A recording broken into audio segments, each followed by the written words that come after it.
Word that everybody is afraid of, the word anarchy. I don't know why you're playing safe around that word. Anarchy is a political ideology. And it is the political ideology that the government wants to push us to. And I say this because if you analyze what the word anarchy is, it's just basically anti-Rutoism.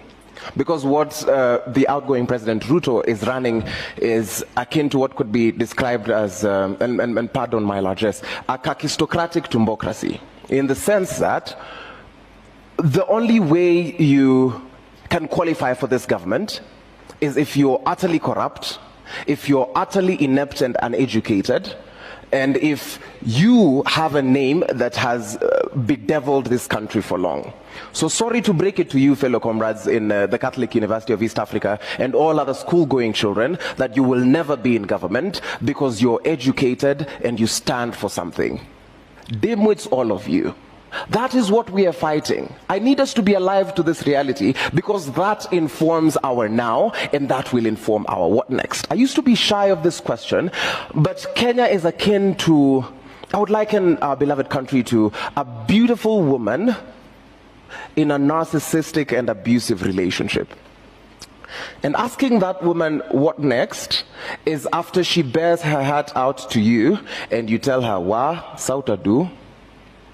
It is imperative, it is incumbent upon us to, one, figure out how do we take our friend from this situation, because otherwise we run the risk of victim blaming. And a lot of the times the people who are asked what next are the victims. It has never been to the powerful people because they know exactly what is now, and they know that up to 100 generations they will be sorted off the blood of your backs.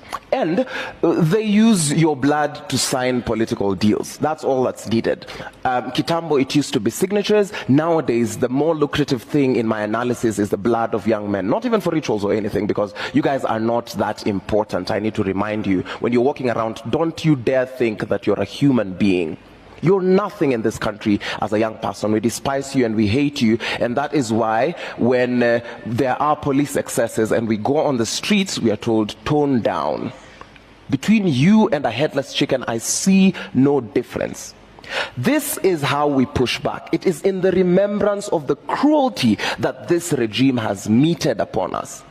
When you remember that corruption is akin to genocide, when someone steals money that was meant for vaccines, when someone steals money that's meant for higher education, when someone steals money that's meant for food, it should anger you because there are millions who will never get to see the light of day. We push back because of the resolve we have while saying Daima Sisi wa Kenya. We will push back because what next looks like this.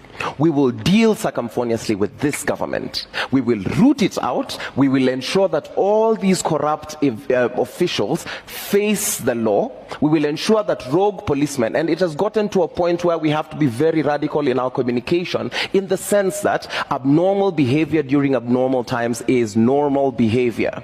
The state is trying to push young men and women to violence because they cannot reason. That is why the only way the state can deal with you is if they criminalize you, because they know they can manipulate criminal law.